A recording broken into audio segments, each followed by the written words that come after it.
You'll have to make your own breakfast today. Sorry, Professor. I'm on duty to wait. Wait, I'm reading this backwards. I'll see you later. Eek, I totally forgot. Maybe if I just barely run. Toy cow, Kokeshi doll, salmon. Good morning. Nothing for my Selamat Pagi. They said it would rain today, but it's not. Japan is sunny today, but you never know. Hail or something might suddenly start falling. Bonk. A Kokeshi doll fell. I don't know what that is. What a shock. A wood doll of all things. But you know it's not often in life that you get hit by a Kokeshi doll. Hardly ever. In fact, it just might be good luck. Bonk. Definitely not good luck. This time it was a toy cow. A toy cow of all things. Smack. Salmon. Where am I? I'm not sure if this opening monologue works as well with a comic book. That's the point. And you will never know what that was. Hi, everyone. Don't know if I want to know what it was. Well, it might make more sense if you had pictures like I do. But you did not. What? Yeah, I mean, it couldn't hurt. So, what are we talking about today? Superhero movies. Superhero movies, cool. All superhero movies. They've kind of been like the dominant movie for the last 10 years or so. Actually, let me think. If 10 years ago would put us in 2012, so really more like 14 years. Yeah, because 2008 was the start of the MCU, right?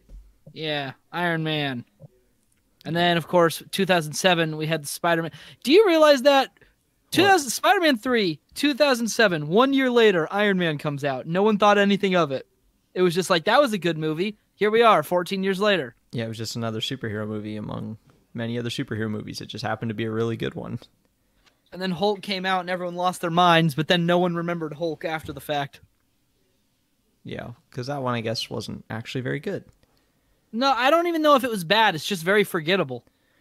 Yeah, I saw it when I was little, and I liked it. I thought it was good, but I was little, and I didn't know that a bad movie was a thing.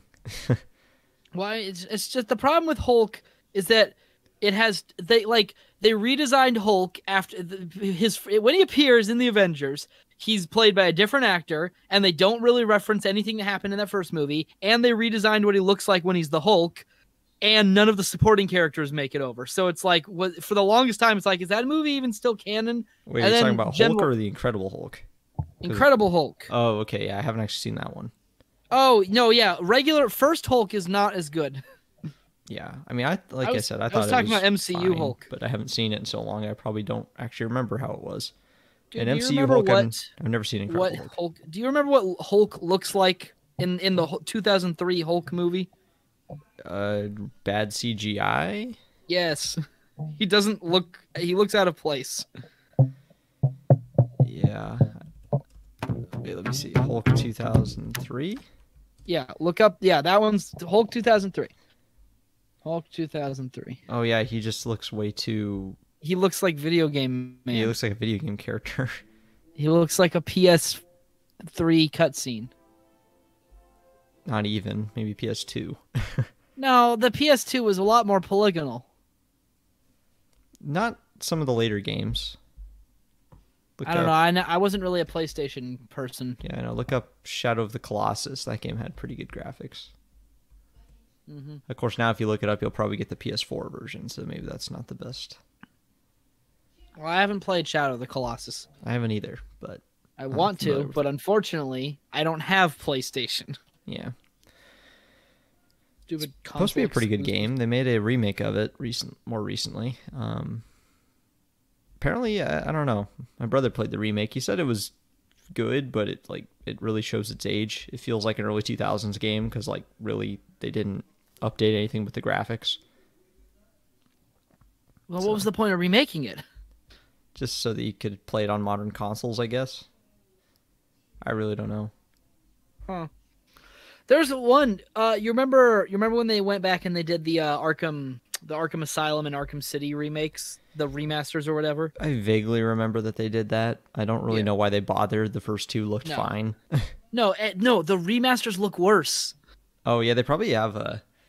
No, yeah. Here, look up Arkham.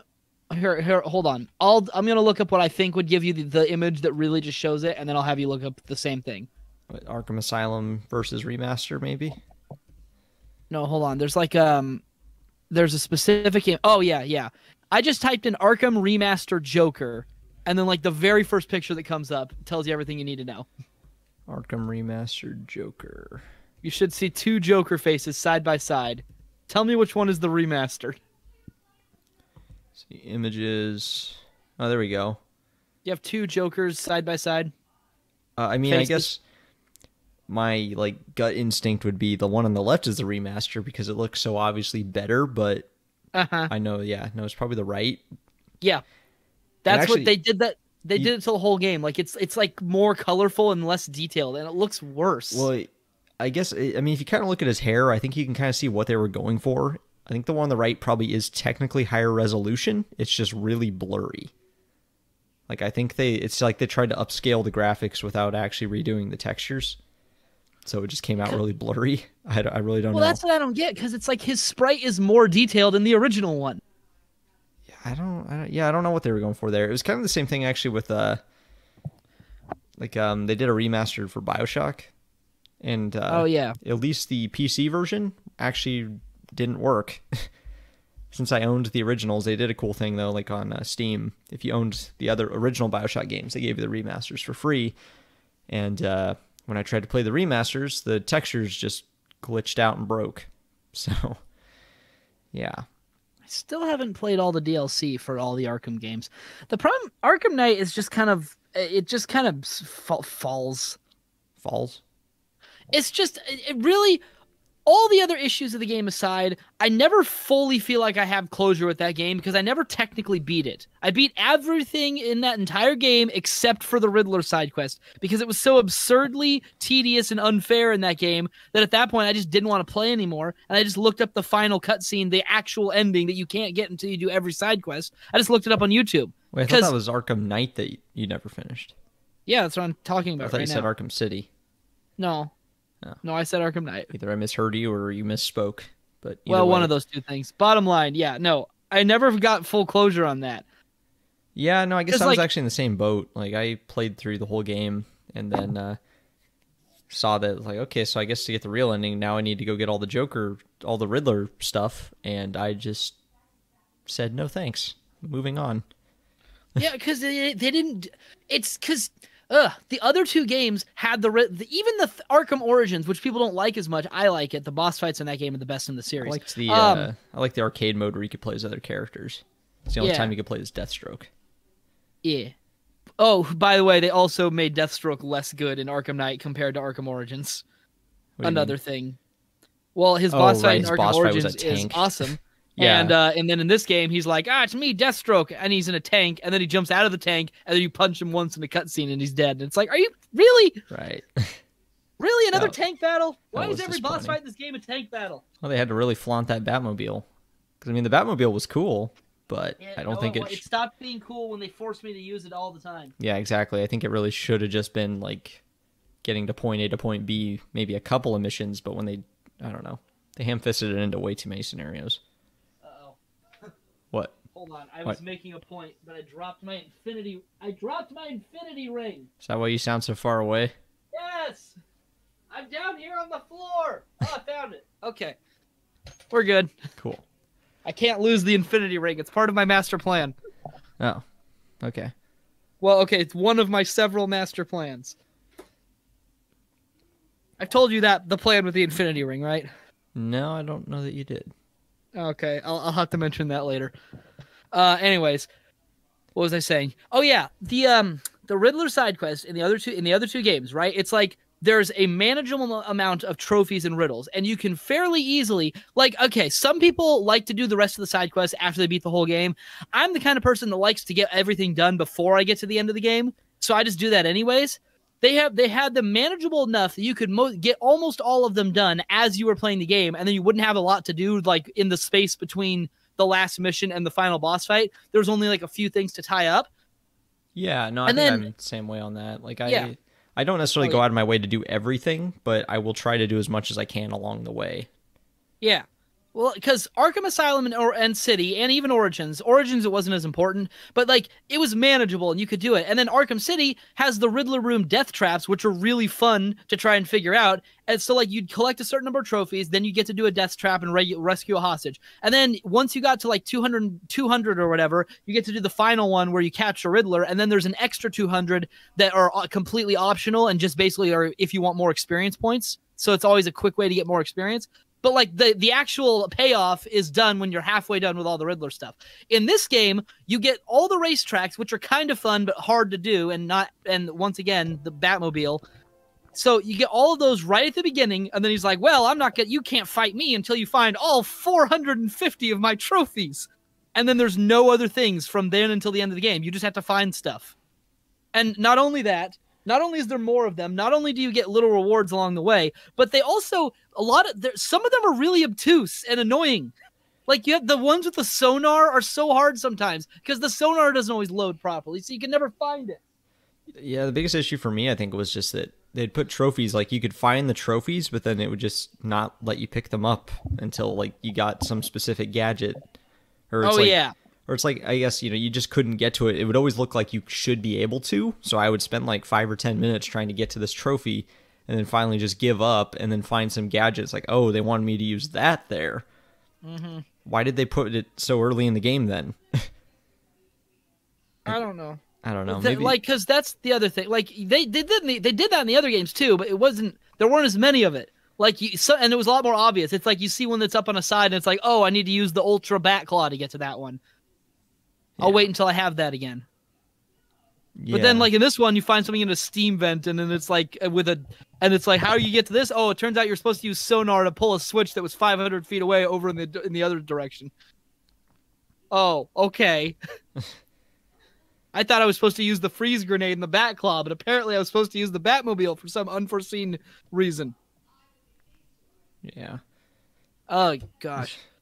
So is this now the superhero video games podcast? No, because those are the only two that are good. There's other good superhero games. No, name one. Spider-Man 2 for the PlayStation 2. Spider-Man 3. You're only saying that because it has the pizza song. No, because it's actually a lot of fun too. Well, I never played it. Oh, well, it's a good game. Spider-Man 3 for the PS2 was also pretty good. It was kind of just like more Spider-Man 2. And I guess everyone seems to like that one Spider-Man game that just came out recently. Yeah, there's a Spider-Man game for the PS4, and then they actually just came out with the sequel, Spider-Man Miles Morales, for the PS4 and PS5. Them. I don't know. It looked like they're basically doing Arkham but Spider-Man, and it's like, well, that's a good formula. Yeah, no, it's a pretty good game. I haven't actually played it yet. I do have it, but I haven't played it yet.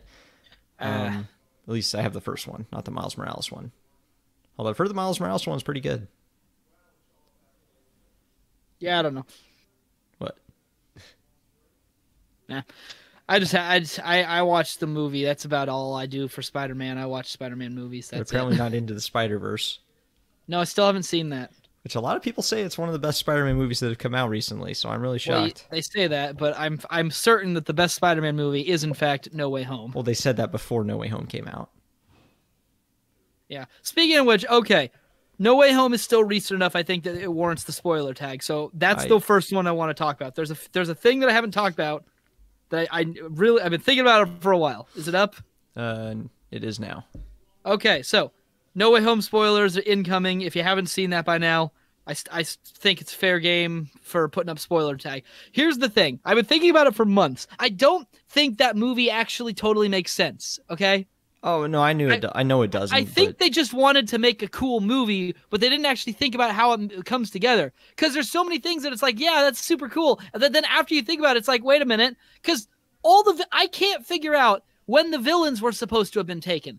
Because a couple of them describe the moment before their death, right? So Doc Ock is saying that he had his Spider-Man by his throat. So that's right before he electrocuted him and before he had his epiphany. Okay, all well and good. But he was wearing a different outfit when and then he shows up with a completely different outfit in No Way Home. So it's like, if he was taken at that moment, why is he wearing different clothes? And then beyond that, Electro's inclusion doesn't even totally make sense because it's only supposed to be people who knew that Peter Parker was Spider-Man. And Green Goblin from the Amazing Spider-Man movies knew that, but that Green Goblin sucked, and they would have been redundant with Willem Dafoe Green Goblin. So I get why they didn't include it. But even that one is kind of flimsy because they're like, there's a scene where she's talking to him and she accidentally says his name and then he opens his eyes again after that. So they're like, oh, maybe that's when he heard it. But it's like, from watching the scene, it's not, unless you go into it thinking that that's what it's supposed to be after the fact, it's clearly not what it was supposed to be. So that one's already a bit of a hand wave, but they just wanted to include Electro because he was the main villain from the second movie.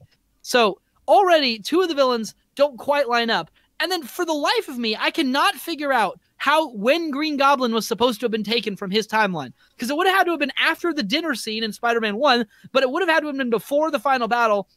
But then that counters the theory that they're taken right before they die, which already, at least with some of them, because Sandman was clearly taken from at some point after Spider-Man 3, because he already knows it. He's already made peace with Peter. So that's clear when that happened. But like Green Goblin, it's like I cannot figure out what point he was supposed to have been taken because he still has the Green Goblin suit, but it's not damaged yet. So that means it would have been before their final fight, but after the dinner scene. And there's not really a clean spot where it makes sense for that to have happened. And I mean, also the Lizard didn't die either. He was actually cured in his own movie. So the fact they had to cure him before they sent him back was also kind of weird. It's like they could have just sent him back and he would have been fine. Yeah, I don't know. Because, like, he was cured by the end of the movie, and Andrew Garfield clearly came from after having experienced all that, so he was taken from a different point in time. And that's another thing. I at first thought, okay, so the spell was messed with 6 times, and 6 villains were let in, including Venom, who was off in a cabana somewhere drinking beer and trying to catch up on the MCU lore. Yeah. So that was 6 villains for 6 times. But then Toby and Andrew's Spider-Mans, they're already in the MCU. Like, I thought that at first that Ned was using the ring and calling them across time and space, but now it's actually clear what it was is that they were already in the universe. Oh, yeah. And then he summoned them to their location. So it's like, so wait, that's 8 people then. That's 8 things that got through. That doesn't make any sense based on the previously established rules. Well, I always figured, I figured out that they were already in the MCU when he summoned them, but I also I didn't really even pick up on the 6 changes, 6 villains thing until you pointed it out. So I don't think there's anywhere in the movie they actually said that was how it worked. I think they just... Well, I mean, he says every time he messes with the spell, you see something go off, and then he's like, you messed with the spell 6 times, and then there's exactly 6 villains. So that's clearly the connection. But then also Toby and Andrew are here, and it's like, wait a minute. I thought it was 6 times for 6 villains. That's the only logic we've established so far. I don't know. And then, I mean, I've already even talked about my issues with the ending, where apparently having everyone forget who Peter Parker is just fixes the spell anyways. I mean, it kind of does, but it's flimsy. And why is that? That was the whole reason they were coming is because they knew Peter Parker was Spider-Man. So if no one knows who Peter Parker is, then they can't come. Yeah, but then the confusing thing is like it erased the minds of everyone in the MCU. So then what about, like, why does it not affect the other universes, presumably? Because they were coming to the MCU universe. I guess. That was the only universe that was affected. Yeah, so how does erasing from everyone in the MCU, like erasing their minds and making them all forget who Peter Parker is, why does that stop people from other universes who know who Peter Parker is from coming into that universe? Because the spell originates from their universe and is acting as a magnet, so by casting the counterspell, the magnet is dispelled, and people aren't being pulled in from other universes. Oh, okay. Yeah, see, I mean, it's one of those things that does kind of make sense, but I feel like this makes more sense to me than it does to you. I think it does, and I'm not the only person that has asked this question. I actually looked it up because I was a little confused on it, and everyone kind of came up with the same answer as you, but it was, I think, really, ultimately with this movie, it comes down to there is a lot about it that really doesn't make sense. There are obviously some things that could be called plot holes, but the movie was good enough that everyone just overlooks it and doesn't care. Yeah, cool. Because it's like I want to be able to think of like a good old fashioned no prize explanation for why it works. I just can't. It doesn't totally line up. They clearly just had a cool idea and they wanted to do it, and so they did it. But they didn't. They just moved fast enough. And honestly, seeing all 3 Spider-Men on the same screen is worth it. But it's like, it doesn't actually make sense. Well, I think it also is, we've kind of got where it's serving the dual purpose of both being a crossover movie, and they also wanted the end point to be somewhere where Spider-Man could basically branch off from the MCU as a whole. So I think that, for trying to work those 2 goals into one movie, They did a pretty good job, but it's inevitably going to be a little sloppy, I think. Well, I don't know. I mean, that's kind of the same logic that Rise of Skywalker used in its storytelling, where it's just like, hold if on, we I just... gotta take the spoiler tag off if we're going to talk about Rise of Skywalker. Oh yeah, that's right. All right, because spoiler screw tags that off. movie. All right, All right. So here's the thing about Rise of Skywalker: Palpatine returns and all that. Blah blah blah. But Rey wait, Skywalker. you forgot the part where he returned in Fortnite. Oh yeah, that's Fortnite. very crucial. It's very crucial. He returns in Fortnite, which implies that the Fortnite planet is part of Star Wars. So that's canon now. No, it's like the whole storytelling of that movie is basically just move from one thing to the other and do it so quickly that people don't have time to question what's actually happening. Oh, we're on this planet. Oh, we got a Sith dagger. Oh, let's go down to... Oh, here's Lando. Oh, look, a ship. Luke Skywalker couldn't find it, apparently. Oh, quicksand. Up, force healing. Oh, look, it's the Death Star wreckage. Oh, wait, no, he's Chewie's not dead. There was another really stupid one in there. I don't know. That whole movie just feels like a fever dream. Oh, we're on the slum planet. My backstory is I'm a pirate now. Let's get the captain's coin that lets you get into any ship free of charge. What? I totally forgot about that part. You don't remember the captain's coin? No, I don't remember the captain's coin. What? So they settle down on the smuggler planet where they meet the other lady. Oh, that's when before they meet Black Lady, who might be Lando's daughter. That's when they meet Poe's no homo character, or no homo love interest, right? Okay, look, I'm just gonna say out there was nothing about Poe and Finn's interactions in the previous two movies that suggested any sort of romantic relationship, and I don't get why people complain about it. No, I agree with you. They didn't really imply that he was gay, but it was just kind of funny that then the fan base went as far as to say like, well, hey, what if like these two guys ended up together, and then in the very next movie they go out of their way to force a female character into the show that had a romantic past with him and basically served no other purpose in the movie. It very much came across as them just trying to drive home the point that he's not gay. I don't know. Well, I mean, the bottom line, they completely retconned his backstory. Anyways, Smuggler Planet, Lady is there. She knows him from the past. He's now no longer a military child. Now he's a guy who grew up in pirates or whatever. And then she's like, here, I've been saving this captain's coin to get off the planet. It lets, if you give it, if you put it in the code, then it lets you get onto any ship, no questions asked. I'm going to give it to you now for no reason. And then they go up there, and then they put in the code, and they're like, oh, that's an older code, but it checks out. Let him in. Yeah, they don't actually say that. That would have been funny, but they didn't. So screw them. Yeah, I totally forgot about that. Yeah, that. I think it might be a captain's medallion, but I'm calling it captain's coin because that makes it sound dumber. I don't know. Honestly, captain's medallion doesn't sound much better. Captain's medallion sounds more dignified than the Cap'n coin. Cap'n coin comes in your bowl of Cap'n Crunch. No, you win Cap'n coins by going to Cap'n Cheese. If you play enough arcade games, you can turn them in for a prize. Jeez. Okay, your turn now. Talk about the Dark Knight movies, because you know how I feel about them. We know how you feel about them. You go first, and then I'll go next. Well, I don't think we've ever talked about them on the podcast before. I know. I think they're great. I mean, Dark Knight is the best one. Okay, I think Batman Begins. So the only one I've seen very recently, I've seen Dark Knight like last month. The other two I haven't seen for a few years, probably. But Batman Begins I thought was fine. Like, it was good. Pretty standard Batman movie. No. Tell the thing that you were telling me when I was telling you why I didn't like them. Just explain the thing that you explained to me. You're gonna have to jog my memory here. So remember how I was saying, like, I don't think it's just too gritty. It's missions to point, it's gritty, and then you're like, well, I don't think it's a superhero movie. What, you cut out there? Yeah, you say. So I was like, oh, I don't like it very much. It's too gritty. And then you what? Are you playing a drum? No, I have a rubber band. Oh. Nice. So yeah, made the point that it was too gritty to be a good Batman movie, basically. No, that's not. I was saying. You were saying about stuff how it's like it's more of a drama than a superhero movie. Oh yeah, no, it plays out more like a crime thriller than a superhero movie. Dark Knight does, anyways. It's got some superhero stuff in it, obviously, but I think at its heart, it's basically just almost like it plays out more like a crime thriller, and I think that's fine. It's good. It's a good movie. Yeah, I guess I think that was the point I made. Is I think it's a really good movie. But I judge it as just a movie. You don't like it because you compare it, you judge it as a Batman movie next to like the Batman comics and the other Batman movies. And Are you still there? Yes. Okay. Why'd you think I was gone? Well, because your audio went that's like the only time your audio is like flatlined.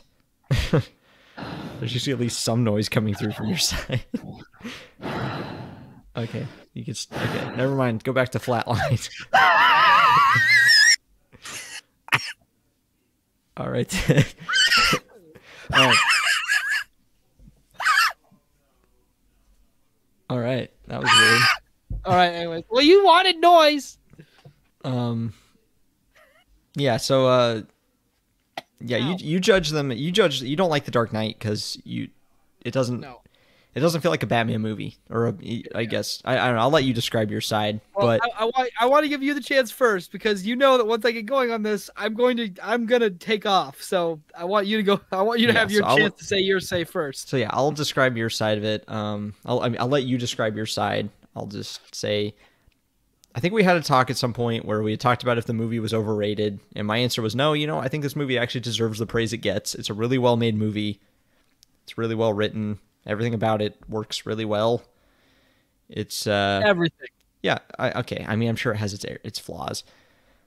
But yeah, I could see like as a Batman property why it might like upset certain fans. Like the way they use Two-Face was very much not true to the comics.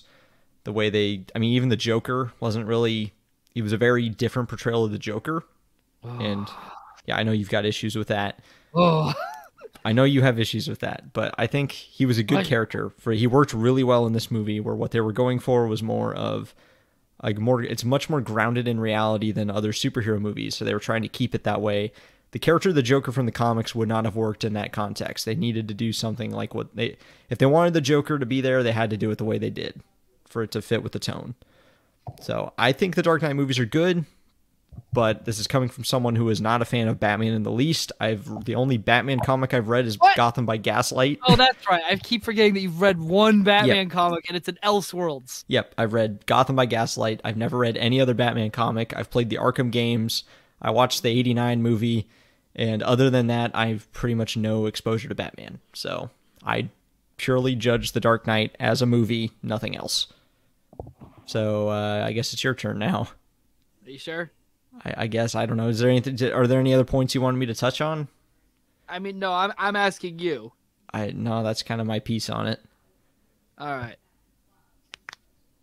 Is that your... Okay. All right, then. I'm just gonna sit back and the drink Dark my water. Knight movie. What? I'm just going to sit back and drink my water. Do you want me to play dramatic music as you do this rant? What kind of dramatic music are we talking about? I don't know. Something royalty-free. I mean, do you have one queued up, or do you have to add it in later? I mean, I could find something if I knew what to find. I could just play Manic Polka. No, that won't work. All right, just do your thing. Honestly, like if just find an instrumental of like the Star Spangled Banner and put that softly in the background while I talk about this. All right. Would it be easier to do that in post or right now? I could find it right now. Okay, I'll wait for you to find it then, and then I'll stall for the time being. Oh, here we go. Instrumental slow version. This is royalty free, right? It's the Star Spangled Banner. It's well past the copyright date. All right, here we go. Here, lower key of E major in piano instrumental. That sound good? Solitude in E minor. I don't know what that other thing let's is. Just do this maybe. one. We'll just do this one. It'll All probably right. sound. Here it goes. Do your thing. Okay, so here's the thing about Batman and Dark Knight. It's way too loud. Yeah, turn that down. Though. Okay. I don't think that they work as Batman movies very well because it's like, okay, so you're trying to do Batman in a more realistic setting. Fine. Okay, there's no other superheroes. The problem with that is I feel like you're kind of missing the point of why Batman is fun. Because it's like, as if the character of Batman is realistic to begin with. We always say he's more realistic because he doesn't have powers, but it's like, have you looked at this guy? He's mastered every form of martial arts by the age of 40, when it takes real people a lifetime to master one martial art. So already he's an unrealistic character. You may as well lean into that. The problem that you run into is that, you're trying to do realism, and you end up with all these characters who basically look and sound kind of like the characters from the comics, but just aren't. Liam Neeson is not Ra's al Ghul. I'm sorry. That is nothing about that guy says Ra's al Ghul besides the fact that his name is Ra's al Ghul, except for the fact, oh yeah, that's right, they named him Ra's al Ghul in the Dark Knight movies, and that confused me for so many years, because I saw them as a child, and then I played Arkham City, and it's like Ra's al Ghul, and I'm like, wait, what? I thought it was Ra's al Ghul. That's what I've been saying all this time. And then that turns out that they did, so they got that wrong already. And then they introduced this other character, Rachel Dawes, who's just kind of a jerk in general, but like she comes out of nowhere. The bat suit doesn't look right. I don't know why. It's like no one in live action has ever been able to get the bat suit right. They always do the helmet wrong. In this case, it's like way too close to his lips. Like the new Batman movie, which I haven't seen yet, but I've seen the pictures. Finally, they got the helmet to look right. It took them 70 years, but they did it. Anyways, here's the other problems you run into. It doesn't really work as a trilogy, really. It's like the first movie and the third movie are way more connected than the second movie, which is more of a weird interim movie. And then you have like the stupid bat voice, which I am sorry, but it is just so freaking stupid. There's no way on any universe that bat voice works. It takes me out of the movie every time I hear it. It's like he does it with people who already know he's Batman, so it's like, why? Oh, I'm Batman. You gotta tell me. I believe I was dead. With the Bane. Can we trust him? It's like, gosh, you sound dumb. Well, there's a few parts there's a few times he slips out of it while he's talking to Rachel. No! He's in the bat costume. Dumb voice. Okay, it's not the best voice, but I don't think it was nearly as distracting as you think it was. It's so distracting, and also he like puckers his lips every time he does it, so he's always making a really stupid face. So already that part is already dumb, and that happens all the time. But that's not the main thing I have with this. Bane, I actually don't mind Bane's portrayal. Here's the thing about Bane.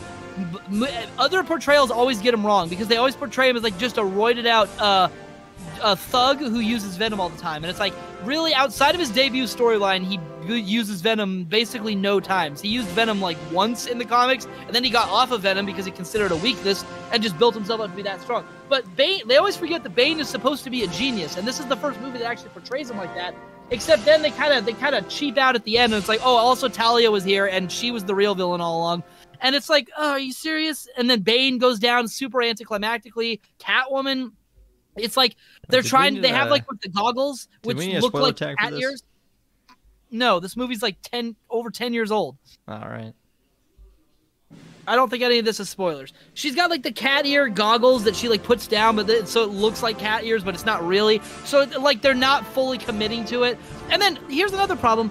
When you look at the Batman movies, you look at those three movies together, they essentially mean Batman is supposed to be, I get having an ending for Batman, okay? This is a solid unit, this is a standalone universe, so it's okay if you have a definitive ending for the Batman's career, even if in the comic books he would never do that, and even in the animated series he only quit after he was like old and like couldn't do it anymore. Okay, so I get having an ending for Batman. That makes sense. The problem is that if you actually look at the three movies together, he's basically Batman for a year, and then he goes into hiding for 8 years because there's 8 years in between Dark Knight and Dark Knight Rises, and then he comes back Batman one last time, and then he's gone. So it's like, okay, so basically he was Batman for like what, like a year and a half total?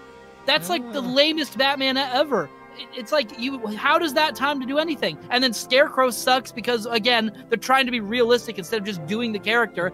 It's not totally the Dark Knight's fault, though. The thing with Scarecrow is that nobody ever knows how to do Scarecrow right, because his whole shtick is that he makes you see scary stuff. But it's like, how do you do scary stuff that actually seems scary? Because if it doesn't seem scary, then all the characters' reactions seem ridiculous. And the way they accomplish this in the Dark Knight movies is by having the screen shake a lot, and then every now and then using kind of a creepy puppet makeup thing. But it's like, it's just not scary. And he put the bag on his head and that's the Scarecrow. I like Arkham's Scarecrow. He actually looks scary, and those sections are really creepy. But I digress. The other problem I have with the portrayal of Joker in these movies is that it's like, fine, does this Joker work for this universe? Sure. But everybody has taken this Joker and acted like this is the definitive how Joker is supposed to be. Heath Ledger is best Joker. No one can argue with that. And you have all this stuff where it's like, oh, Joker, he's supposed to be have no origin. He's supposed to be a force. It's like, okay, guys, I get that he technically has no origin, but let's be honest, he totally has an origin. He fell into chemicals and became Joker. Even if that's not technically the confirmed origin, that's all the origin we're acting on for knowing that that is what he's doing. So we assume that that's his origin. So what we essentially have here is we have a bunch of people who, these wannabe philosophers who act really pretentious, and basically it's like they want to write literary essays about Heath Ledger Joker and how he's like just it's so deep and thought provoking. He's this force. It's like, it's not. He's a dude who's great. You want to know a movie who had the villain who just wants to cause chaos with no discernible motive? You want to know what movie did that first? It was friggin' Spider-Man. #1, Green Goblin, Willem Dafoe.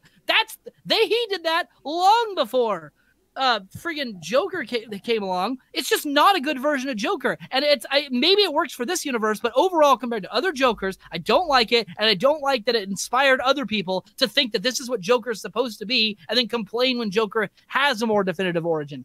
And altogether, they just don't feel like Batman movies. They feel like they missed the point. They're too gritty for their own good. They don't really have anything interesting to say. They kill the pacing all the time because they're trying so hard to be deep and thoughtful and have all these long, drawn-out monologues. But all they're doing is killing the pacing and making it a slog to sit through. By the third movie, it's just like, gosh, can it be over? Please? That's probably enough. Okay, jeez.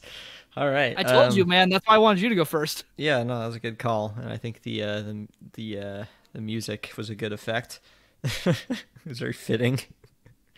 I think the only thing more fitting would have been listen to that later. Yeah, I think the only thing that would have been more fitting is the '60s Batman theme playing on repeat. So maybe we'll do that for the next one. Yeah, I guess as a rebuttal to a few of your points, I would say. Oh, yeah, go for it. Wait, don't rebut me yet. I need to get some water now because my throat hurts. Well, I can say my rebuttal while you drink your water. No, I have to go to the fridge to get it, so I won't be able to hear it. Oh, all right. right. Give me like 2 seconds. Okay. So I'll just sit here in silence for 2 seconds.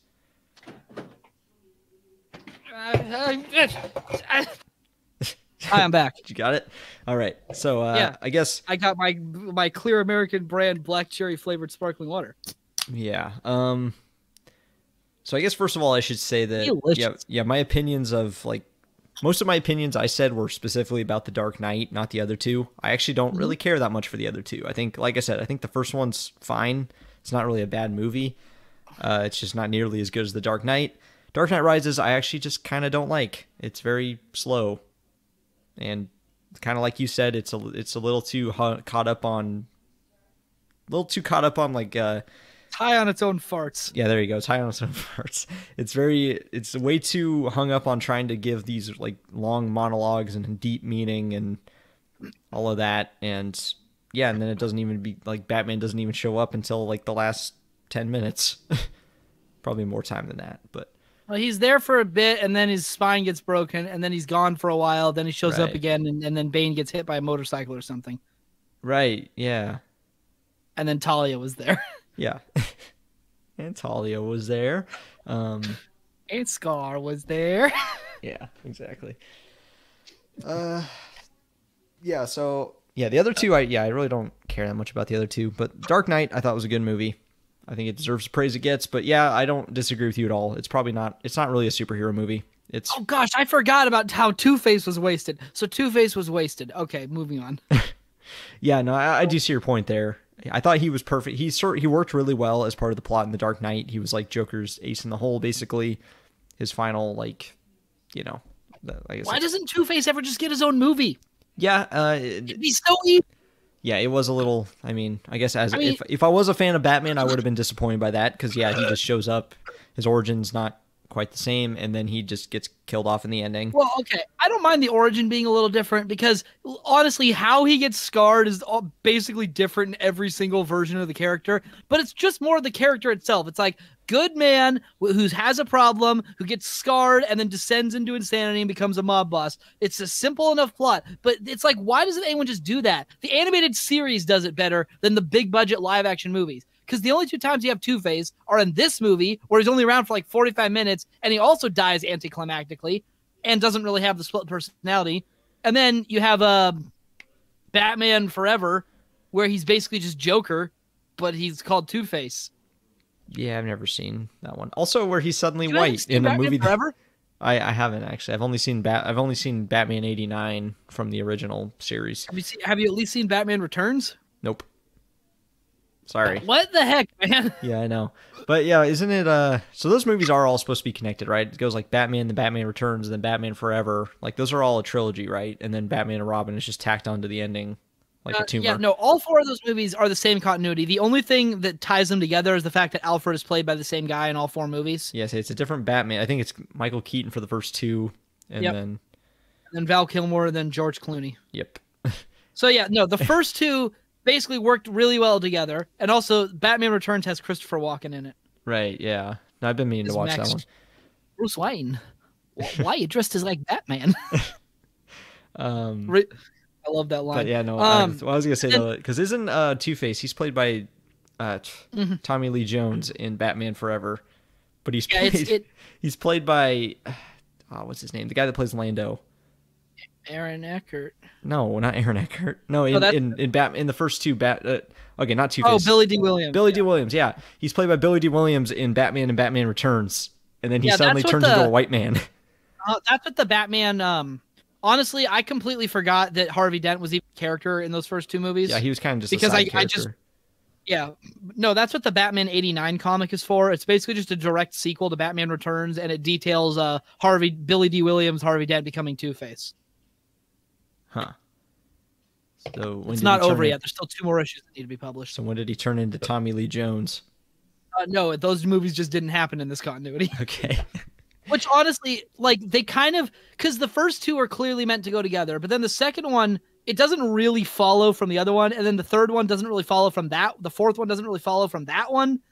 And because Batman is played by a different person, and because a bunch of the other cast keeps getting recast, it almost seems like they're separate movies. But no, Alfred's still the same guy in every movie, so it's clear they're just weird. Well, maybe it's like the James Bond movie where it's always the same M. I don't know. The James Bond are all the same guy. I mean, except for the Daniel Craig ones, right? Oh yeah. Well, no, those are clearly supposed to be a reboot. Okay. The way that they're set up. Some people try to set it up that it's like, oh, see, these movies are with these. It's like, no. These are clearly like a reboot. The way that they're set up is clearly a reboot.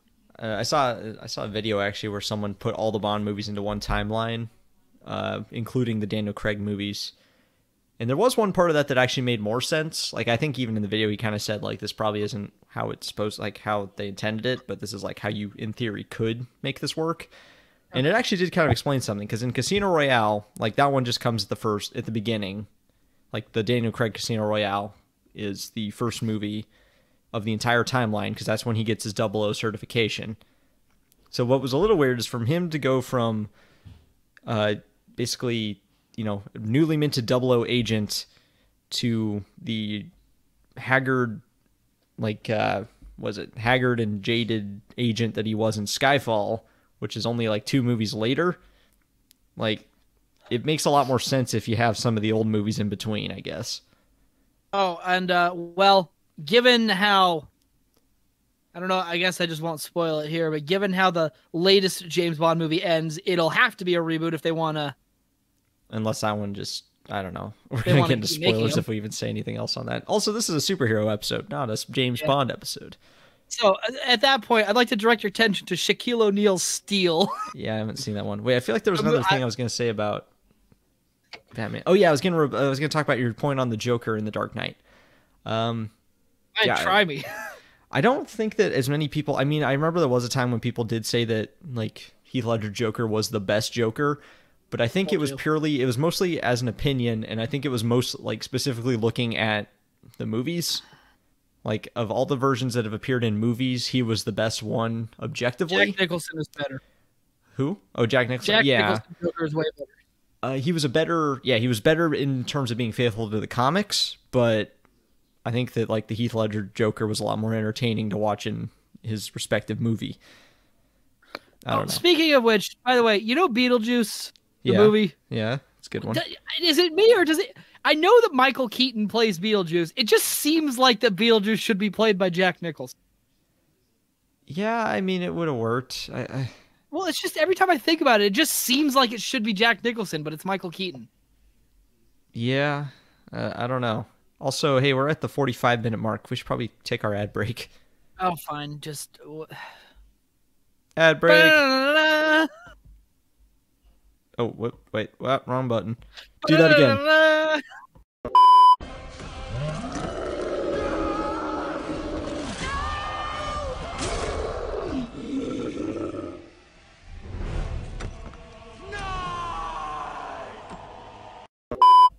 Oh my gosh! Holy guacamole, Batman! The Joker's Gee got me Willikers, caught Batman. up. He never does. He say G Willikers? Probably, probably at some point. Holy He's ad got me breaks, wrapped up in Batman. He's got me wrapped up in his famous trick streamers. Holy shilling Real out line. for profit, Batman. That was an ad break. Holy Burt Ward, Even though we're Batman! not I've just actually met sponsored. myself in an alternate universe. All right, what's our next movie we're talking about? I think we're finally done with Shaquille Dark O'Neal Knight. Steel. Yeah, I can't talk about that one. I haven't ever seen This it. is the movie. Well, I mean, I haven't seen it either, but just look at the pictures. I've seen the pictures, but isn't it basically Look at the same character as Iron Man, essentially? A guy that builds No, weapons and well- then makes himself a suit? See, I guess that's kind of what the movie does. No, so you know what he looks like in that movie? Yeah, he wears a suit of styrofoam armor. Yeah, no, look up what Steel looks like in the comics. I see. I guess I didn't even. I mean, I guess I should have known, but I didn't really realize there was a comic for Steel. Yeah, no, Steel look up what comics. Steel looks like in the comics. Just to give you an idea of how far off base we already are. Oh, yeah, he's got a cape and a 'Cause- giant sledgehammer. Uh-huh. Well, I mean, he kind of has that in the Steel movie. Oh, let's see, Steel movie. Yeah, Shaquille O'Neal doesn't really seem like the right. Yeah, that's bad. That's really bad. Shaquille Yeah, O'Neal also so, didn't this really is the- seem like the right fit. I don't know. Maybe he is. Shaquille O'Neal, honestly, I'm baffled anytime he shows up in a movie because it's always weird. Yeah. It's like they're just some of those guys who were like sports people primarily, and then at some point they just started doing movies. Yeah. It's just strange. Like Dwayne Johnson, he's in a lot now. He's more of an actor than he is a wrestler. And now John and Cena's he's going honestly the same route. yeah. Well, that He's actually gotten makes. a lot. That's right. What were you gonna say? Dwayne Johnson's gotten a lot better at acting since he started with the Scorpion King. Oh yeah, no kidding. Of course, he's not really in the Scorpion King, if we're being honest. The Although Mummy too. I mean, I will say it makes a professional wrestler turning into an actor makes a lot more sense than like a basketball player. well, yeah, because I mean they're professional already wrestling- acting. Yeah, exactly. Professional wrestling is already acting. Yeah, they call it kayfabe. Sure.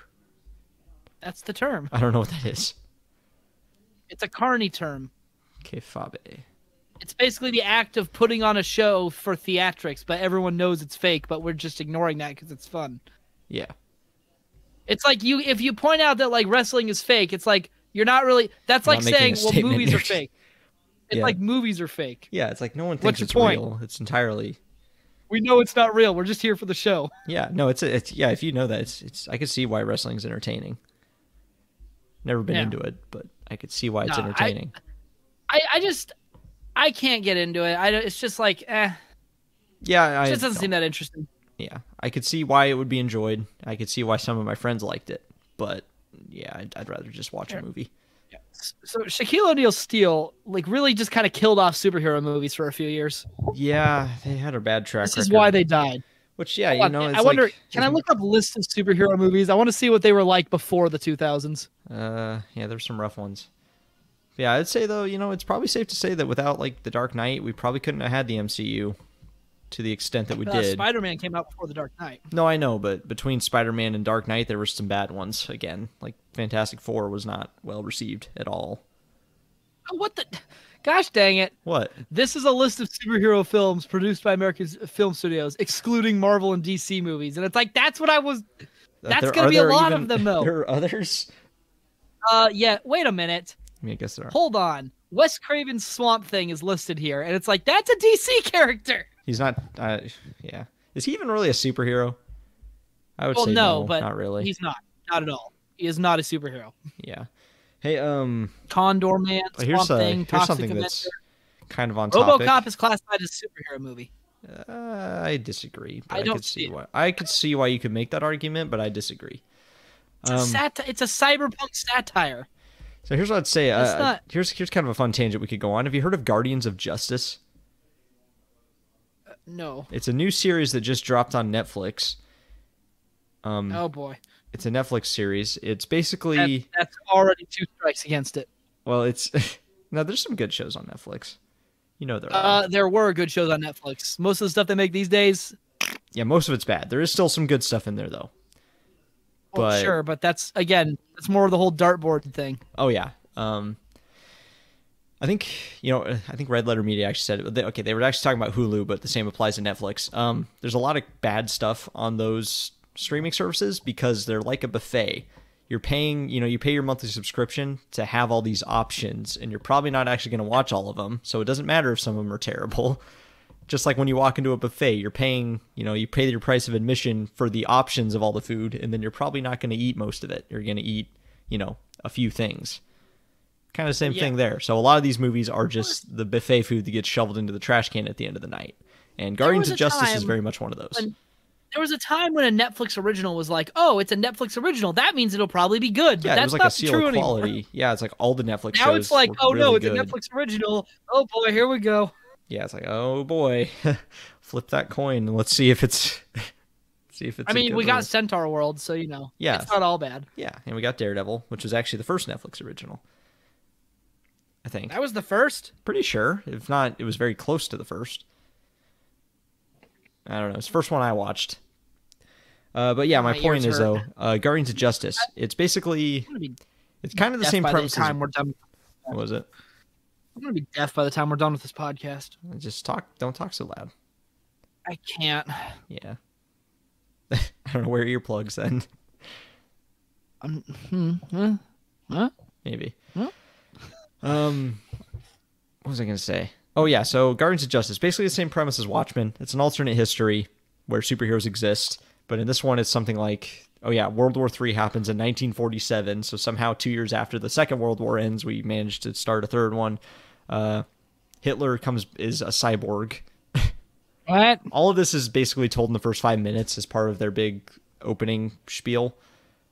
So like this isn't actual like part of the plot. This is kind of just backstory that they dump on you at the start. Yeah, let's see. They do this thing where they combine like fake historical footage with like cartoon animated parts to do like the backstory. And at first, like I thought, okay, well, that's kind of neat and stylistic. It's weird that they keep randomly switching between animated and supposed real historical footage. But then I realized that they just don't stop doing that. Like literally for the entire runtime of the first episode, probably every 2 minutes at most, they would cut to another exposition dump that was animated in that style. And it got very annoying. But that's just one of the issues with this show. But yeah, it's basically in 1947, World War III is happening, and then Marvelous Man, who is, okay, that's the next point I guess I'll make. All of their superhero knockoffs are super lazy. Like, when you do something like this, it's like a parody. I feel like Marvelous Man already exists. He might, but he's supposed to be Superman, obviously. He's an alien that comes down from space and basically ends all conflict on Earth. He ends World War III and then makes all the countries give up their weapons and is basically then the peacekeeper for the planet. And that's like kind of where, and then it kicks off. It kicks off with him basically then supposedly committing suicide.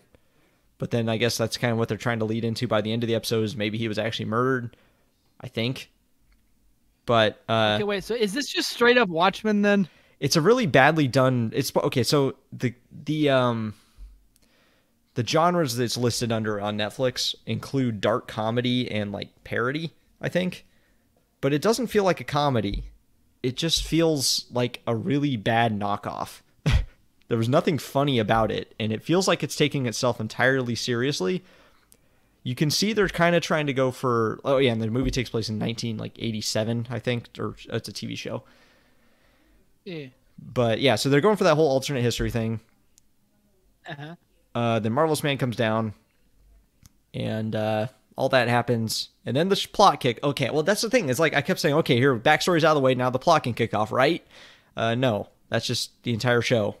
It's just exposition dumped followed by a couple minutes of weird stuff happening. Exposition dump. It's bad. I don't know. Honestly, I think you should go watch the first episode just to see what I'm talking about. But then don't watch any more. Because an animated show? No, it's not animated. It's live action, but like I said, dang. It's got a ton of animated sections to it. I don't know. You'd be able to watch That means I have to go back on to Netflix. Oh, yeah. Oh, I see what you mean. I don't know. There's probably somewhere else you could watch it if you really wanted to. But not that I condone that. Disclaimer. Not that you condone that. I condone it. I don't care. Hey, everybody. This really podcast officially condones avoiding paying people money. You mean piracy? No, I didn't say that. No one said piracy. Yar har fiddly dee. Hey, everybody. Shout out to Mike Birchall, author of Everything is Fine. Go read that. I just read it. It's great. We're not sponsored. I just think everyone should go read that. Yeah, I'll read it myself soon. Yeah, we didn't. So my wife and I tried to watch it last night. Good writing. But yeah, my wife and I tried to watch Guardians of Justice last night. The episodes are like 24 minutes each. We got through 20 minutes the first episode. I think we paused briefly to do something, and then we sat down, and before we resumed it, I just asked her, so what do you think of the show so far? She said, this sucks, and I agreed. So we just didn't watch the last 4 minutes. Yeah. It's just a bad show. You guys watching together right now anyways? You guys got a current show? Not really. We kind of are trying to find one, but we keep finding stuff like Guardians of Justice. You want to find... Oh, I have suggestions. Yeah? What do you suggest? Well, okay. First, tell me what kind of thing you'd want to watch, first of all. That's what we don't even know, honestly. Oh, okay, cool. So then I've got carte blanche. Sure. Let's see. Well, because, I mean, if you're just looking for something... Because I have... Ow. Oh, gosh. I have a lot of suggestions. Let's see. You want something funny or more serious? Tell me on both. How about? So we have an option. All right. Let me get out my master list. I guess while you do that, do you want me to finish my point on Guardians of Justice? Yeah, keep going. If I even had one. Basically, it's supposed to be done in the style of like a crappy 80s show, is I think what they were going for. The problem with that is, whether it was intentional or not, it still looks terrible. All the suits. Are you essentially saying what they did is that they just made a crappy 80s show? Yeah, they just made a crappy 80s show, and you could make the argument that that was the point, but it still looks terrible. All the costumes look really shoddily put together. You can very clearly tell that they're made of like styrofoam and stuff. And then back to my earlier point, I guess, all the superhero characters are very clear knockoffs of other characters, which, that kind of goes hand in hand with making a parody, but they were like super lazy about it. You had Marvelous Man, who was Superman, who had the exact same backstory as Superman. You have Nighthawk, who is Batman, and is exactly like Batman. There were a few others. Let's see, they had a Flash knockoff. The furthest they went to being clever about it was they gender swapped a few of them. The Flash was a girl named called the Speed or something. They had Green Arrow was a girl named, I want to say it was something as stupid as like Black Arrow. Something as blatant as that. It was probably not quite that blatant, but I don't know. They didn't even try to hide it. I mean, not that they needed to hide that they were knockoff characters. They could have just been a little bit more discreet about it. I mean, all the characters in Watchmen are knockoff characters. Yeah, but still, like they made them more like they used like other existing characters as a starting point. Well, because originally, Alan Moore wanted to use existing characters, but then I think DC told him he couldn't do that. It's better than he did. Yeah, it turned out better because he didn't, but I think they told him like he wasn't allowed to use those characters because of how he was playing to portray them. It wasn't it wasn't even the portray. It's the fact that he was gonna render them unusable by the end of the story. Right. Yeah. So. Which honestly, it's like, why would you want it? It works so much better when it's just off in its own universe. Yeah. Except DC didn't get the memo on that. Yeah, I was willing to give him a chance at first. Yeah, I was too. I was actually when I read like they gave out like a free preview to Doomsday Clock on like Free Comic Book Day or something, and when I read that first few pages, I was actually pretty interested. It looked like they were going to do pretty well, especially with how like they were going to handle bringing. I guess I better do any spoiler for that? For what? Watchmen. Doomsday Clock or Watchmen? Well, I'm going to say something about Doomsday Clock, but it spoils Watchmen. Watchmen is currently almost 40 years old. I know, but... And now at this point, they have enough advance warning that they have had time to pause away from this. I didn't think we were going to follow that rule for this podcast, though. I don't know. I don't know. I don't want to spoil it. Counts- I'm going to put the spoiler tag up. I don't want to spoil the ending of Watchmen for someone that's seen it because I think that one really is worth seeing, even though it's from the 80s. If someone somehow, like, I was really glad I didn't read it until, you know, I was, 18? I think I was 18 when I read it the first time, which is already more than 30 years after it had come out. I was really glad I hadn't had it spoiled for me. That's true. So. No, I'm just more meaning like if we were about to spoil it, they've had time to realize that that's going to happen. Oh, Spoiler. okay. Yeah, well, I'll put the spoiler tag up anyways. But yeah, Rorschach, you know, he dies at the end of Watchmen. And when I saw that he was going to be in Doomsday Clock, I was really skeptical. But then when I saw how they were bringing him back, like in the demo when they revealed that he's actually now, like, you know, he took off his glove and he was a black man now, it's like, okay, so that's not actually the same Rorschach. I thought that was actually kind of clever. Spin-off called Rorschach that's about the same premise, and I still haven't read it. Yeah. I know it's going to suck. Yeah, I don't know. I have to read it at some point. You know that. I'm sure I will. Yeah. But yeah, no, I thought that was kind of cool. Like it was true to the original character, kind of, where it's like Rorschach wasn't as much the person under the costume; it was this concept, kind of, or Rorschach was the mask more than like the person under it. So I thought that the idea of someone else wearing the costume was kind of fitting for Rorschach's character. So that kind of gave me hope right off the bat. And then when the actual comic came out, and yeah, more on that later, I guess. Take a spoiler tag down. I think it's your turn. What have you got? All right, so some recommendations. Oh yeah, you're gonna give me show recommendations. You know, you could do those off mic, unless you want to give them to the listeners as well. Hey everybody out there, go watch Craig of the Creek or Summer Camp Island. Both are great. Those are the two you're recommending? Those are some. I'll recommend more off camera. Oh, all right. I've got a lot. All right. What's our next superhero thing we're talking about? We just talked about how bad Guardians of Justice is and how it's how Watchmen did it better. So, what's the one? Oh yeah, okay. I think this might have. I don't remember when I mentioned this. But I'm gonna say it again. I'm sick of everyone ever on every single clip of Iron Man from Iron Man 1 being like, you know, I really preferred the heavy suits. It's so much better than the nanotech suit. It's like, can you just shut up, everybody, please? I think you made this point during our last episode. I can't remember if I said it to you or on the podcast, but I'm saying it here again. I keep seeing it. It's annoying. It's it's like, because, and then the one they always point to is that they always point to the suit in Iron Man 3, the modular suit that he was making, and it's like it gets hit by a truck and it immediately collapses in pieces. And it's like, okay, yeah, there are a lot of problems with it. First of all, it was a prototype suit, all right? He was testing a new idea. Second of all, he didn't have a person inside of it, so of course it collapsed into pieces. Third of all, you're even if it was less durable in that sense, it's like the older suit could get shot by a tank shell. It's like, okay, guys, older cars are a lot heavier and a lot more durable, but they're not better cars. They just didn't have as good a material to make them out of yet.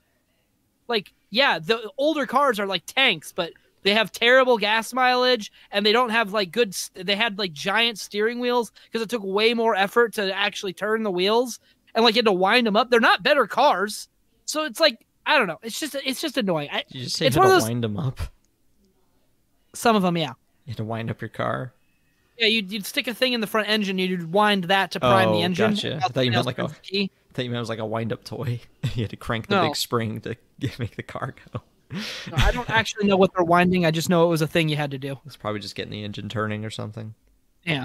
And then it's like it all ties back to the idea. It's like, oh, practical effects are inherently better than everything. CGI, all movies now are just these CGI, and it's like it's already fake. Like, you're an idiot. Every time I hear that perspective, I just want to scream at the other person. You're an idiot. Did they even make a real suit for the movie? Yeah, well, the first couple of movies, there was like an actual costume, but then the later movies, when it started becoming more and more special effect dependent, there was less of a full costume and more just a couple of physical props, and then the rest was like green screened and CGI'd on. Yeah, which, I mean, for all the action scenes, it was CGI anyways. The suit was probably only used for the still shots. Yeah, well, they always point because it's like, the old suits were made of heavy armor plating. So and that word, it's not mnemonics. It sounds like mnemonics though. Pneumatic? No. Hydraulic? I don't know where you're going with this. What's it mean? Hydraulics probably. Hydraulics. I don't think there's any hydraulics in the suit. I don't know. There might be. Well, bottom line, the old suit was made of heavy plating, and it sound like a blow. It made all the clunky sounds, and it made all the. It's like because it's like an older suit, and then the nanotech. By the time he gets to that, it doesn't do that anymore, and it's like, well, yeah. That's called character development. He's been constantly improving the suit. Of course, it wouldn't do that by the time. You really want him to have the Mark III when he's going up against Thanos? I mean, he would immediately die. Are you sure you're not? Are you sure you're not like? Are you sure they weren't just talking from like a preference thing? Like, I mean, I could see like I think the older suits did look kind of cooler, but I think it made total sense that like they upgraded them for the later movies. That made sense for the progression. Suit is way cooler. He can adapt it to, and also it's from the comics. He has that suit in the comics. No, too. I don't think there's anything wrong with a nano suit. I guess just my preference. I kind of liked the older suit better just because it was kind of more, I don't know, clunky in a fun way. I don't know. I thought it was kind of cool. I thought the old suit was cool, but I don't think that. I definitely think it would have been stupid if they had kept that suit for the entire series. So I don't know. It's just it's a general argument where it's like people seem to be against the idea. They're like, CGI always looks so fake. Practical effects look real, and all I can think of is like, no, they don't. Like I'm way more aware. Okay, look, The Thing is a great movie. Okay, it's great practical effects, but I am completely aware of the fact that it's a puppet. All right. Yeah, but I know it's a puppet. At least in my experience for watching movies, like watching old horror movies where they use actual props and practical effects, even though it looks fake, fake props still feel more real than fake CG. Props that you can tell are fake still feel more real than CGI that you can tell is fake. Like the new Thing movie, the CGI is so obvious and sloppy. I've seen the CGI. I don't see why it's bad, honestly. It just feels less scary, I guess is what I'd say. It's like... In what way? Because it doesn't... It's at least... Okay, this is just for me. My subjective experience. It might be different for you, but like watching the original Thing, it feels a lot more scary because even though, it's obviously not a real alien monster, it's practical effects, it still feels real. Like it feels like there's some, there is something physically there in the space with them. With a CGI, it's a lot easier just to remember, oh yeah, that thing is like, added in post. Makes it feel a little less threatening. That's what I don't get. Movies are already fake. So whether or not they used props or whether or not they were able to generate, it's just as fake. It's not a real thing that actually exists. They have to make it for the movie. So I don't see why saying that the props, which I can tell are fake and something that they put on the set, as opposed to the CGI that actually looks like it belongs in that universe. Like, I mean, look at Thanos or Davy Jones. Those are some of the best CGI, or Gollum, that's the other one. Some of the best CGI characters in all of movie history. Yeah, and they're completely created through motion capture and computer-generated images. Yeah, no, I think what I'm saying mostly applies just to horror movies, where having it, like, it feels more visceral and real when it's a physical object in the room. Like, in The Thing, when the tentacles were grabbing people, like, it was like, the interaction seemed a lot more real. Like if those had been CGI, it wouldn't have been as convincing. Like, I don't know. That's what I don't understand. You're like, it wouldn't be convincing. It's like, you already know it's fake. What does that mean? Okay, but you realize a big part of watching movies is suspension of disbelief, right? Yes. So it's like, yes, I know it's fake, but when I'm actually watching the movie, that part of my brain turns off a little bit. And it's a lot then, okay, I guess let's put it this way.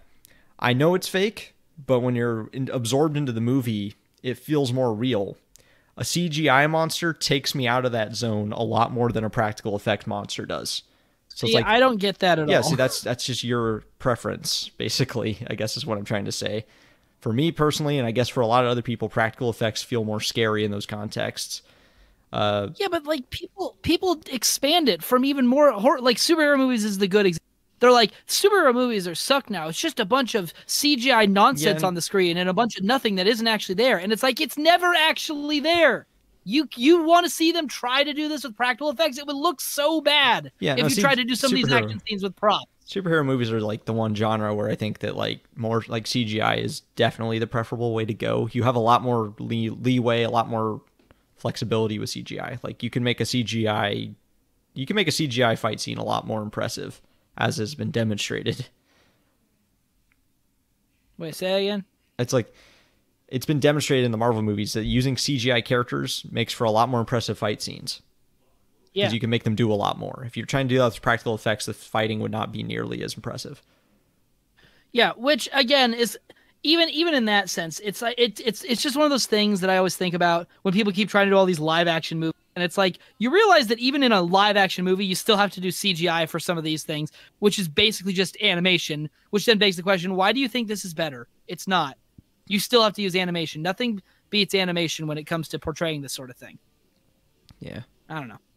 Yeah, Like, I don't get it.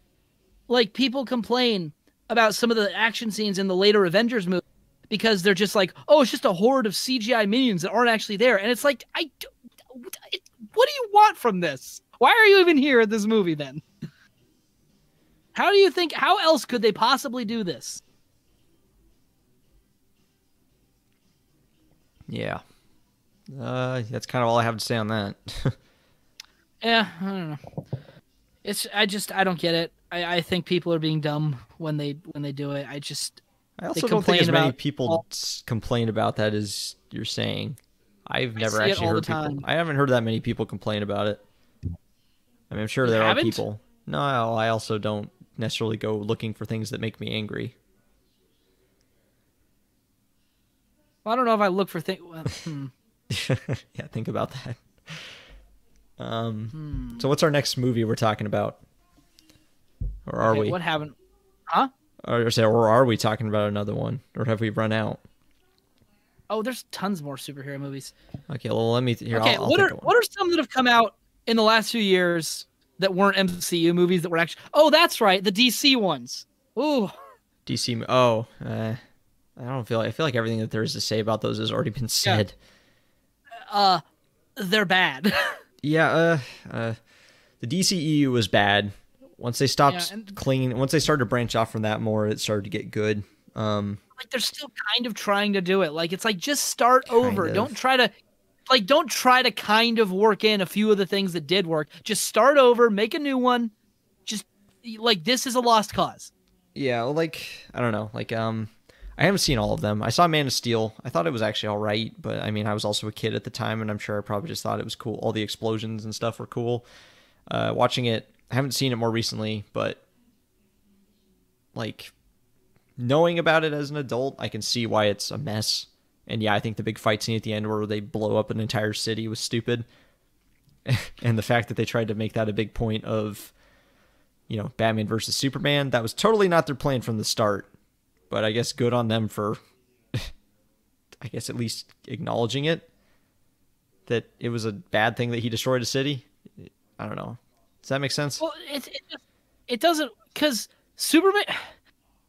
this is a thing that's happened a lot in recent years, and it's like, they keep trying to make Superman Batman, and it's like, guys, Superman is... why are you trying to reinvent the wheel? Superman is supposed to be like a beacon of optimism. Even the DC animated universe in the cartoons, he starts getting like more cynical as time goes on, but he never loses the heart of who he is.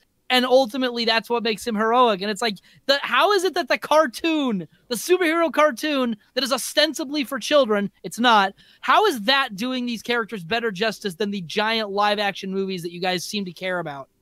Well, because I mean, a cartoon's closer to a comic book than a live action movie is, probably. Right? I don't know. Well, here, this actually would be kind of interesting. Let's look at like the DCU, like Man of Steel and those movies, compared to like Dark Knight as like a study of grittiness in superhero movies done well and done poorly. I think this is kind of like Man of Steel was super dark and gritty, and it didn't work because they still tried to stay too true to the comics while still being gritty. So that's where you ended up with, Batman they wanted Superman to be this beacon of hope and everything, but then he's also snapping people's necks and destroying buildings. Yeah, no, Superman doesn't kill. Yeah, exactly. And that's why Dark Knight, I think they made the right move. They purposely distanced themselves more from the comics so that they could make their movie dark and gritty. Kind of pretentious. Oh, yeah, he is. Like, did you hear the way he described why Batman kills in his movie? I haven't, but I'm sure it's something to do with, like, Batman. It's something along the lines of, well, of course Batman kills. Like, obviously, if you think he doesn't kill, then you're... You just cut out there. It's something along the lines of, well, of course Batman... Because obviously he kills. If you think not, you're just a naive baby. It's something along the lines of that. Oh, so he's basically saying, like, just because... He's saying, the comic was wrong, I'm better. Because Because yeah, I mean, it is kind of funny. Like in the Arkham games, the way you can absolutely brutalize people and somehow they're still not dead. Like that is kind of funny. But bottom line is they tell you they're not dead. You can use your scanner and see that these people are still alive. So that's like bottom line. Batman doesn't kill. No, and it's a comic book movie, so of course you can beat him up more. Comes in is he knows how to beat the crap out of someone without killing them. I don't know. The more popular take I've seen on like the Batman in the DCU is just that he's more of like the Dark Knight Rises version or the Dark Knight Returns version of Batman, who's already like he's basically like he's like Luke from the Last Jedi. He's been doing this way too long and he's gotten old and grouchy because of it. I guess. I don't know. Sorry, I got distracted. I was looking over here on my other window, and I just discovered I made some connect. Never mind. I'll tell you later. Everything is fine. Runs deeper than I thought it did a second ago. There's just an extra bit. Sorry, I got distracted. But yeah, let's talk about DCU. So yeah, the first several movies are terrible, but like Shazam, I actually liked. I mean, I think everyone kind of liked Shazam. That one was kind of fun, but that's because of where they stopped trying to be dark and gritty all the time, and they distanced themselves more from the DCEU, and they actually made just a fun superhero movie. And it was actually pretty good. Yeah. Same for Aquaman. Like the Aquaman movie, I actually liked it. I thought it was fun. I haven't seen it. Yeah, well, it's another one. Care enough to watch it's still technically part of the DCEU because it's got the same Aquaman that was in Justice League. But they didn't. You don't have to see. I didn't see Justice League before I saw that movie, and it still made perfect sense. It's pretty distanced from the DCEU, and like Shazam, it's a lot more lighthearted, and it's just a fun superhero movie. So, yeah, that's what I say. DC has made some good movies, but they've make absolutely better animated failed. Things than they do with live action. Oh yeah, I'm sure that's Marvel's true. But yeah, I'm sure that's true. But it's like DC. They've made some good movies in recent years, but they absolutely failed at making a cinematic universe. And I'm pretty sure we've already talked to death about like why they failed at a cinematic universe. What, DC? Yeah, I think we talked about it in like one of our first episodes. Probably. I think they'd rushed it. Yeah, so I don't think because they're like, all right, Superman, and then Batman fighting Superman, and also Flash and Aquaman and Wonder Woman, and then Justice League. Exactly. And it's like, excuse me? Yeah, you know, this is a tangent, but back when Batman vs Superman was coming out, I remember I'd always hear people around me talking about that movie coming out, and specifically I remember it was back when I still worked at Carl's Jr. The store owner, you know who he is.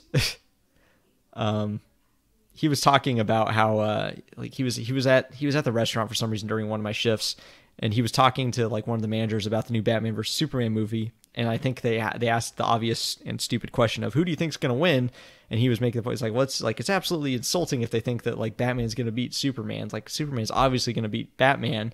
I kept my mouth shut, but I knew it's like, well, obviously they wouldn't even be making this movie if the answer was that obvious. If Superman was just going to kill Batman, like, there's no story there. So obviously either Batman's going to win, or what's a lot more likely is they'll team up and fight some other threat, because that's always what happens in these versus movies.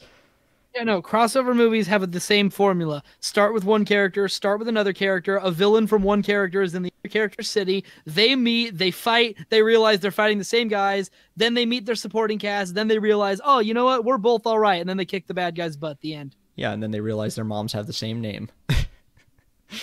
I still don't know what he was going for with that. I guess the way I've heard it explained... Martha, why did you say that name?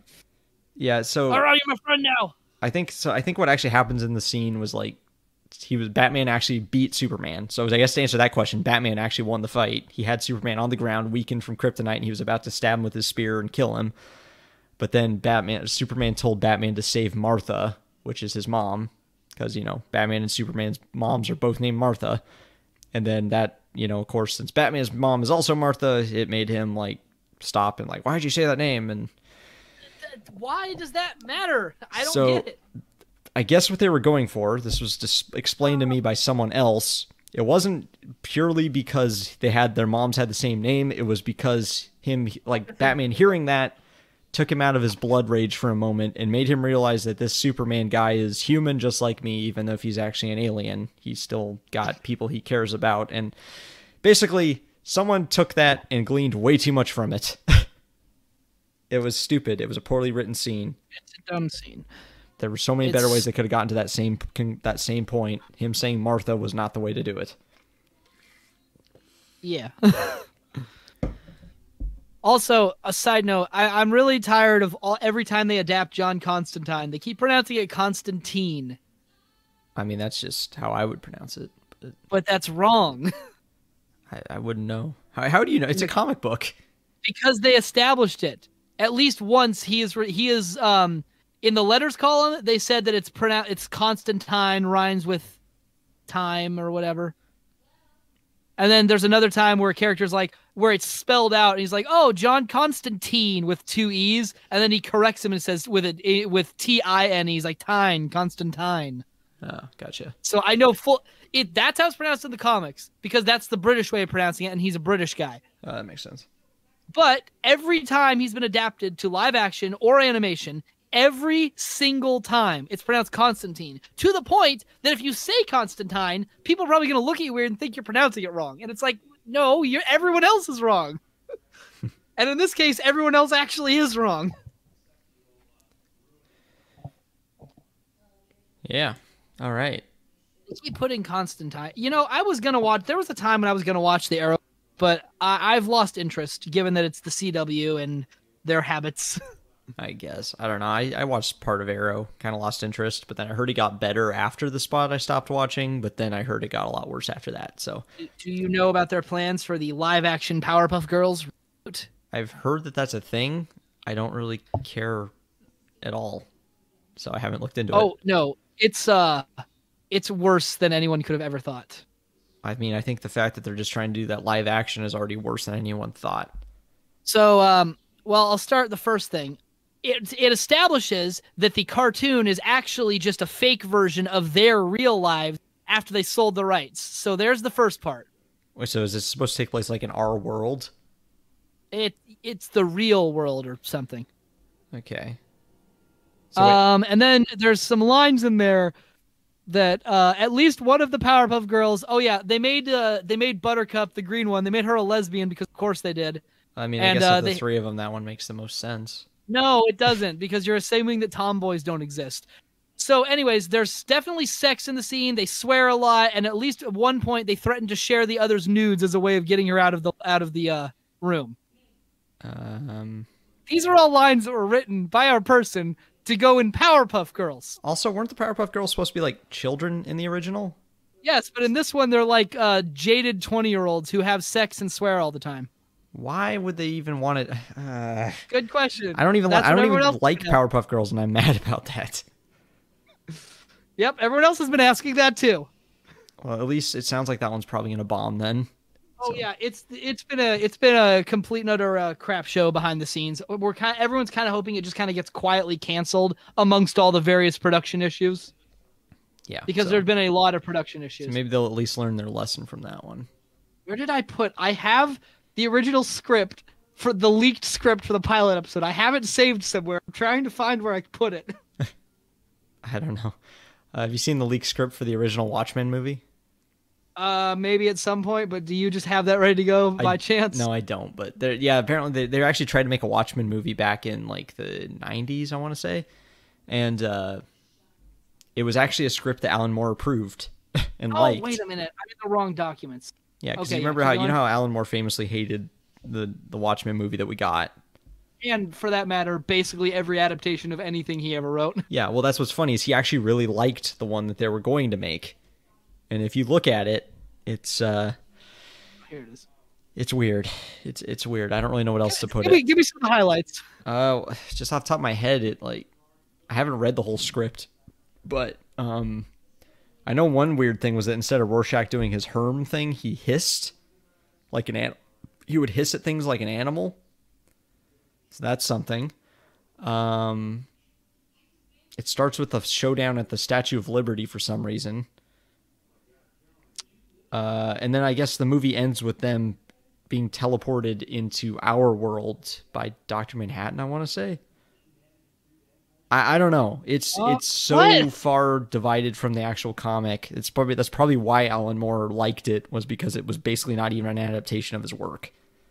Well, Alan Moore is also high on his own farts. Let's be honest here. He's just I don't know. Alan Moore is like one of the most pretentious writers who have ever existed. I actually am afraid to say anything bad about Alan Moore because I believe that he is the kind of person that would somehow show up at my house. But if you don't know if he doesn't know where you're at, well, he is a magician. I think, yeah, he's a magician that worships a snake god. I don't think anything is beyond him at this point. I don't know. I think he's the kind of person that probably doesn't care what we think because of the aforementioned pretension. Yeah, but I still am really afraid of making him angry. I don't think do you think he's ever going to hear this? Probably not, but just on the off chance he did. He's a good author. He can write good things, but sometimes sometimes. League of Extraordinary Gentlemen, anyone? Yeah, I guess that one's even got its fans, though. It does, but I still hold that it's essentially just him showing off how many books he's read. Basically. I mean, at least the first one told more of a story. The first one wasn't too egregious. It was basically just a crossover from a bunch of famous folk characters. The second one is where it really loses focus on anything. I never even got through the second one. And I didn't even want to keep going after that. Yeah, and then from what I hear happens after that, it definitely gets into him just using it as a stage to talk about how much he hates modern literature, right? Yeah, to the point of does this need a spoiler tag? Sure. Put a spoiler tag. Or do we just use the Rise of Skywalker clause on this one? To the point of making Harry Potter the Antichrist, who then kills the other dude by shooting lightning out of his dick, and then he gets incinerated by Mary Poppins, who is also God or something. Yeah, and also somewhere in there's Jimmy Bond, who is, Yeah, who sucks because he doesn't like James Bond. He's a complete idiot character because he doesn't like James Bond. All right, spoiler tag just a couple things here. So Mojo Jojo in the Power live action one is actually a man now, not a. Oh, you cut out. I don't think I need the spoiler tag for this anymore, though. No, this is a leaked script. It doesn't technically count as existing. So yeah, they could definitely. I'm trying to find some lines that will suck. I know that there's at least a line where they walk in on her having sex, and then with another woman, and then they mention is that. Yeah, 6 times is enough. Wait, and then they leave. Cut out there. They walk in and they say, "Is that they walk what?" in on at least. They walk in on one of them having sex. I think it's Buttercup with another woman, and then she's like, "Oh my gosh!" And then, well, we're done here anyways. Are we done here? Yeah, 6 times is enough. Oh, jeez. And it's like, this is Powerpuff Girls. That's. These are like kindergarten girls who are superheroes, and for some reason you thought, no, I know, let's sexualize it like we do with every stupid thing these days. Yeah, that just we makes need me to know really the sex lives of children because that's important now for some reason. And it's like, are you guys hearing yourselves? Why are you putting anything with sex near like kid characters? That is horrific. Apparently there is a pilot for this, though. I just looked it up. So it says, I guess, after the pilot... It doesn't exist. What? I mean, it doesn't... Well, yeah, I think they made a pilot, but the pilot obviously hasn't been aired publicly because after this is the leaked script. I saved a copy of it because they tried to purge it from the internet after people started leaking it. Yeah, so they... Which basically just let everyone know that it was totally real. So do they still have superpowers? Yes, but Professor Utonium is like a dick, and they're all... Basically, he's a man, so he's not allowed to be good. That's what happens. That's the short of it. No, it's not. I guess I can't remember the specifics. I just know that was the script. So all I can say is I guess because I can't actually speak to this. It's bad. Yeah, send it to me. Just put it on the drive or something. I kind of want to read it now. Send you a copy later. Yeah, or actually, maybe I don't want to read it. You know, it's 60 pages long. So do you want to spend the time? No, never mind. Just forget it. I could just tell you, it's terrible. It's a bad script. When it's not being everything that Powerpuff Girls isn't, it's also just badly written in general. Well, yeah, 6 times is enough line. That's just... God. Anyways, let's get on a different topic. Alyssa Lawrence has no experience. She's impulsive and reactionary. She's exciting. You mean she's not a white man? No. You hear about reverse discrimination, but until it happens to you. Wait, what did you just read? Oh, these are lines from the Powerpuff Girls script. Wait, read it again? Alessia Lawrence has no experience. She's impulsive and reactionary. This is JoJo, by the way. He's a man now who runs a company. She's exciting. You mean she's not a white man? No. You hear about reverse discrimination, but until it happens to you. Again, actual lines in Powerpuff Girls thing. Weird. There is one thing people love more than virtual signaling, Gina.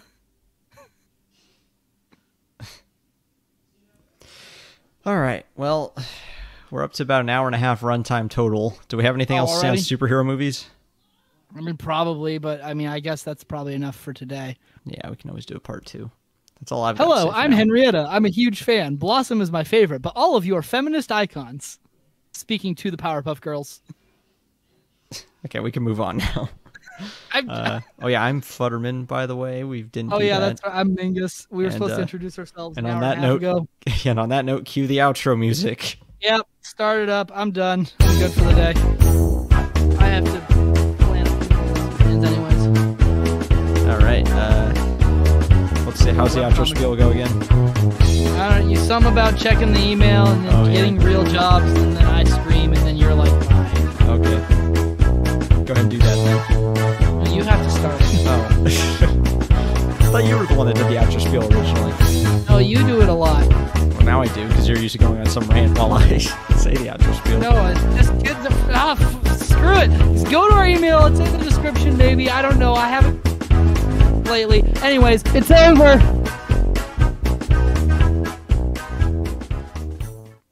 Bye.